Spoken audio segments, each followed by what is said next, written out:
Hello guys, in this video I'm going to show you how to turn on notifications on the Scribd application. But first of all, I just want to mention, please don't forget to subscribe to our channel, because at 100,000 subscribers we are going to show you our YouTube revenue statistics and growth strategy, how to make money online. So let's jump into it. First of all, open the application on your device.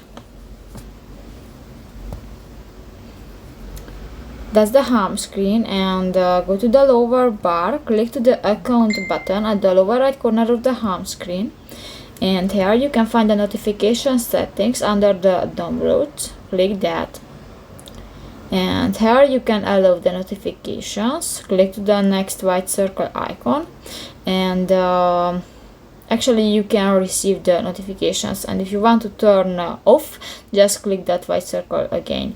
So that's pretty much it for this video, guys. See you in the next one. Bye bye.